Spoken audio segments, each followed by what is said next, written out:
शख्स जेल में बैठा है और ऐसा लगता है अपने ननिहाल में है, देसी घी में पके हुए देसी मुर्गे खाता है और वहीं से अपनी जमात को चला रहा है। ये कहना है ख्वाजा आसिफ साहब का, जो कि वफाकी वज़ीर दिफा है, और उनका इशारा जनाब इमरान खान की तरफ है। वैसे इसमें एतराज़ क्या है अगर कोई जेल में बैठकर देसी मुर्गा खा रहा है या अपनी जमात चला रहा है? वो कहते हैं जिस तरह से रोज़ वहाँ पर बारात की सूरत में लोग आते हैं और रहनुमाई हासिल करते हैं, शायद ये तरीक़ाकार भी दुरुस्त नहीं है और ये तरीक़ाकार भी सियासत के अंदर अनोखा है। दूसरी जानिब जिस तरह से पाकिस्तान तहरीक इंसाफ का तर्ज़ अमल रहा है या जनाब इमरान खान का तर्ज़ अमल रहा है, उस पर सबसे बड़ा सवाल ये उठता है कि what next for Imran Khan and Pakistan Tehreek इंसाफ।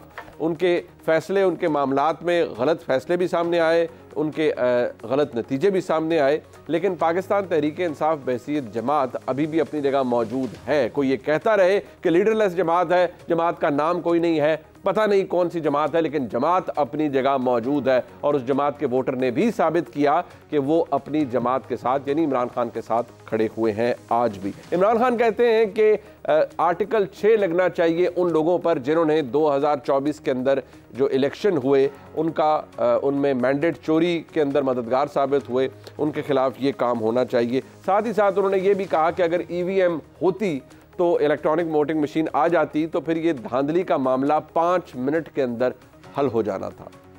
दूसरा मामला ये है कि पंजाब के अंदर वज़ीर आला है मोहतरमा मरीम नवाज शरीफ साहिबा। पंजाब की अगर देखा जाए पूरे पाकिस्तान के अंदर ये पहली दफ़ा है कि एक खातून वज़ीर आला इलेक्ट हुई हैं और उनका जो तर्ज़ अमल है पिछले कुछ दिनों से, जब से उन्होंने अपने अहदे पर वो फायज़ हुई हैं, वो बड़ी प्रोएक्टिव हैं और आपको नज़र आएगा कि वो सड़कों पर, बाज़ारों में लोगों से इंगेज कर रही हैं, बात कर रही हैं, लोगों के मसाइल पूछ रही हैं। ऑप्टिक के लिहाज से देखा जाए तो ये बड़ा अच्छे ऑप्टिक्स है, नज़र आता है कि कोई वोट के लोगों से कनेक्ट किया जा रहा है। लेकिन इस पर तनकीद ये हो रही है कि ये देखिए ये शोबदाबाजी है, ये स्टार प्लस का कोई ड्रामा चल रहा है कि आप की वज़ीर आला लोगों से बात कर रही हैं, लोगों के घरों में पहले कैमरामैन जाते हैं, फिर वज़ीर आला तशरीफ़ लाती हैं, वो उनको देखते हैं और बाकायदा तौर पर एक ड्रामा क्रिएट किया जाता है। क्या ये वाकई ओवरडू हो रही है कोई चीज़, या this is the new normal? आप लोगों को जब तक बताएंगे ही नहीं कि आपका वज़ीर आला क्या कर रहा है या क्या कर रही हैं, तो उस वक्त तक काम नहीं चलेगा। सर्विस डिलीवरी भी उसी वक्त मुमकिन होगी जब लोगों को एक हैंड्स ऑन वज़ीर आला नज़र आएगा। क्या ये तनकीद दुरुस्त है या ये अप्रोच दुरुस्त है? इस पर भी आज के प्रोग्राम में गुफ्तगू हम करेंगे। प्रोग्राम के पहले हिस्से पे मईशत एक ऐसा सब्जेक्ट है जो कि मेरे और आपके लिए कंसर्न बहुत बड़ा है। पहला इख्तलाफ विरसा पर आ गया था पाकिस्तान पीपल्स पार्टी से, दूसरा इख्तलाफ पाकिस्तान इंटरनेशनल एयरलाइन की निजकारी के हवाले से आ गया है, जबकि हुकूमत की जानिब से कम से कम 2 वज़रा, वफाकी वज़ीर ख़जाना और वफाकी वज़ीर इत्तलात, दोनों ये कह चुके हैं कि PIA लिस्ट पर टॉप पे है जिसको प्राइवेटाइज किया जाना है। शहरी रहमान साहबा ने फरमाया कि हम इसे मुस्तरद करते हैं, ये तरीक़ाकार नहीं है, पब्लिक प्राइवेट पार्टनरशिप लाई जाए। क्या ये मुमकिन भी है या नहीं, और कितना बड़ा खसारा है आज की तारीख में पाकिस्तान इंटरनेशनल एयरलाइन का पाकिस्तान के नेशनल एक्सचेकर के ऊपर? प्रोग्राम के आखिरी सेगमेंट में हम इस हवाले से भी बात करेंगे। अपने मेहमानों का तारुफ करवाते हैं। हमारे साथ लाहौर स्टूडियो में मौजूद हैं जनाब साहब, हमारे उस्ताद हैं, हम बहुत सीखते हैं उनसे। भाई साहब आपका बहुत शुक्रिया। जनाब मज़हर अब्बास साहब हमारे साथ मौजूद हैं, मेरे उस्ताद हैं, मैं उनसे भी बहुत कुछ सीखता हूँ पाकिस्तान की सियासत और के अंदर जो कुछ होता रहा है और जो नए नए तजर्बे होते रहे हैं उस हवाले से भी उनसे बात करेंगे। सईद काजी साहब हमारे साथ मौजूद हैं, नामवर सहाफ़ी हैं, किसी तारुफ के मोहताज नहीं है, हम उनसे भी बहुत कुछ सीखते हैं। जनाब काजी साहब आपका भी बहुत शुक्रिया। अब अगर हम ज़रा बात इस पर पहले कर ली जाए, क्योंकि ये कुछ होते हैं ना बड़े फैंसी टॉपिक्स होते हैं। सईद काजी साहब अगर मैं आपसे आगाज़ कर पाऊँ, भाई साहब आपसे इजाज़त के साथ, सईद काजी साहब और मज़हर साहब ज़रा हमसे दूर हैं। काजी साहब ये बड़ी तनकीद हो रही है पंजाब की वज़ीर आला मरीम नवाज शरीफ साहिबा पे कि नहीं, वो देखिए वो बाकायदा तौर पर जिस तरह से एक थिएटर होता है पंजाब हुकूमत ने वो क्रिएट कर दिया है और वो बड़ी प्रोएक्टिवली जाती हैं और कैमरामैन उनके साथ होते हैं और ये शोबदाबाजी है, ये गवर्नेंस नहीं है। वेयर एज इसका फ्लिप साइड ये है, एक आर्गूमेंट ये है कि नहीं ये this is the new normal. जब तक आप लोगों को दिखाएंगे नहीं तो सर्विस डिलीवरी भी नहीं होगी और लोगों को पता कैसे चलेगा कि उनका वज़ीर आला या उनकी वज़ीर आला हैंड्स ऑन है और लोगों को डिलीवर करने के लिए कमिटेड है।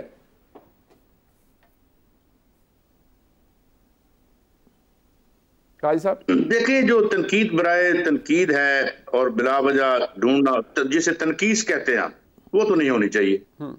अगर वज़ीर आला जा रही हैं तो अच्छी बात है, मगर इसमें बुनियादी चीज क्या है?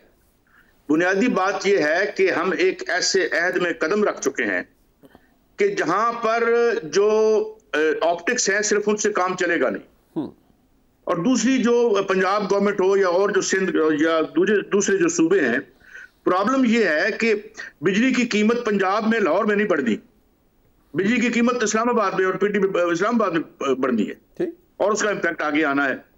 अभी हमने 1.1, अभी आपने आखिर में बात करनी है मगर बात कर लेते हैं, $8 बिलियन का लॉन्गेस्ट, एक लंबा तवील तरीन हम प्रोग्राम ले रहे हैं।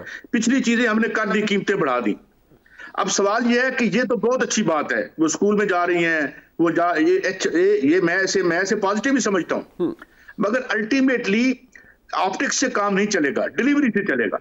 अगर डिलीवर होगा तो मुस्लिम लीग नून अपनी खोई हुई जगह वापस ले लेगी, अगर डिलीवर नहीं होगा तो वो जो जगह है वो भी नहीं रहेगी। तो मेरे ख्याल में इसका रियलिस्टिक एनालिसिस ये है, हमें ये नहीं कहना चाहिए अगर वो पहुंचती है। देखो हम लेफ्ट के लोग कहते हैं कि we support reforms although we are not reformists. तो मैं जो भी रिफॉर्म वो करें, जो भी किसी की अश्कशोई करें, किसी का आंसू पहुंचे, वो अच्छी बात है, मगर एक मैक्रो लेवल पे हम जिस अहद में हमने कदम रख छोड़ा है, अभी मुझे लगता है कि ये जो सूबों के पैसे हैं, ये सूबों के पैसे भी अब नहीं आएंगे। ये जो IMF की हमने देनी है, किस्तें देनी है, और जो पैसे और टैक्सेस लगने हैं, तो अल्टीमेटली जो असरात मुरत्तब होंगे किसी के पॉजिटिव या नेगेटिव, वो जमीन पर डिलीवरी में, और डिलीवरी के लिए ये बहुत मुश्किल ज़माना है। और मेजर जो आपने जिस तरह आपने कहा कि वो असल इशू वफाक के हैं, बट मदर साहब ये जो तनकीद है आपके नज़दीक, क्योंकि आपने बड़ा क्लोजली देखा भी है, सिंध के अंदर पाकिस्तान पीपल्स पार्टी रिपीट कर रही है, मतलब तीसरी कंसेक्टिव अगर देखा जाए, या वज़ारत आला है मुराद अली शाह साहब की, उससे पहले कायम अली शाह साहब की भी रही। अब सवाल ये है कि ये लोगों को अट्रैक्ट करता है in this day and age, या आप काजी साहब की बात से एग्री करेंगे कि ये वक्त गुजर गया है, अब सिर्फ ऑप्टिक्स से काम नहीं चलेगा, अब और चीज़ें जो लोगों को अट्रैक्ट करती हैं या वोटर को अट्रैक्ट करती हैं, या ये तनकीद गलत है जो हो रही है मरीम नवाज शरीफ साहिबा पे, कुछ लोग कर रहे हैं, कोई यूट्यूब पे बैठ के कर रहा है, कुछ और लोग कर रहे हैं कि ये शोबदाबाजी है, सब कुछ है, इसका कोई फ़ायदा नहीं है?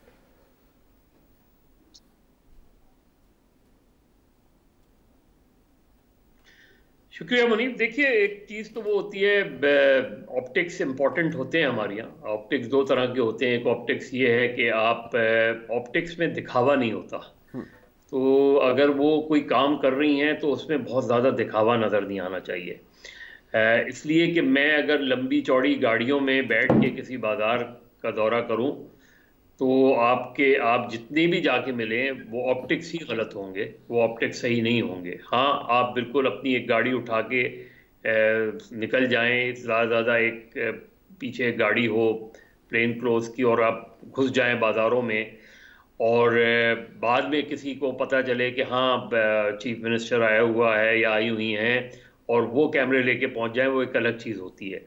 तो असल चीज़ ये कि ऑप्टिक्स में दिखावा नहीं होता, ऑप्टिक्स मैटर करते हैं। अगर एक तरफ यहाँ हो रहा है, दूसरी तरफ अभी जैसे काजी साहब कह रहे थे कि अगर महंगाई में कमी नहीं हो पा रही, अगर रमज़ान में चीज़ें नीचे नहीं आ पा रही कीमतें, तो मैं उस ऑप्टिक्स का क्या करूँगा? एक आम आदमी के लिए तो वो ऑप्टिक्स मीनिंगलेस होंगे, क्योंकि उसकी ज़िंदगी में कोई तब्दीली नहीं आ रही।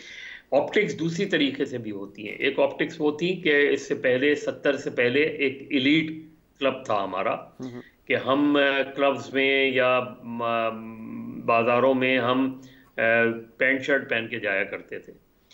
जुल्फ़िकार अली भुट्टो आए, उन्होंने शलवार कमीज़ को एक ऐसा आम लिबास बना दिया कि वो दफ्तरों से लेके हर जगह जो है वो पहना जाने लगा। तो उसने एक तब्दीली ले आया, एक आपकी पूरे रहन सहन में तब्दीली ले आया, आपकी ज़िंदगी में एक तब्दीली ले आया, और वो आपका फिर उसके बाद आपका कौमी लिबास बना है। ये उससे पहले नहीं था कौमी लिबास उस तरह। तो चीज़ें ये होती हैं, या मोहम्मद खान जुनेजो की तरह, वहाँ ऑप्टिक्स नहीं थे।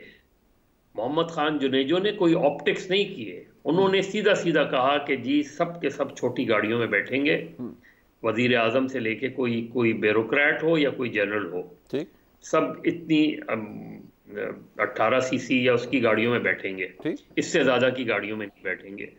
उन्होंने शहरी आज़ादियों का ऐलान किया। वो आए थे, हालांकि जनरल ज़ियाउल हक़ उनको लेकर आए थे, लेकिन उनकी पहली तकरीर में यह था कि मार्शल लॉ और जमहूरियत साथ साथ नहीं चल सकते, और उन्होंने अमली तौर पे करके दिखाया। राइट। तो चीज़ ये होती है कि ऑप्टिक्स जो है वो मैटर करते हैं, लेकिन उसके अंदर वो दिखावा नजर नहीं आना चाहिए। ये इंपॉर्टेंट अगर वाइटल आपने पॉइंट चीज़ों को बेहतर करना है, अगर आपने ये जैसे ऑस्टेरिटी की कमेटी बना दी गई, सही, आप आए ऐलान करें, ये जैसे मुफ्त बाजार लगते हैं, भाई मुफ्त बाजार की क्या जरूरत है? गवर्नमेंट आके फैसला करे कि आज से ये कीमतें इतनी होंगी, इससे ज्यादा कोई कीमत देता है तो उसके खिलाफ कार्रवाई होगी, खत्म होगी बात। ये मुफ्त बाजार क्या चीज होती है? ये जुमा बाजार क्या चीज होती है?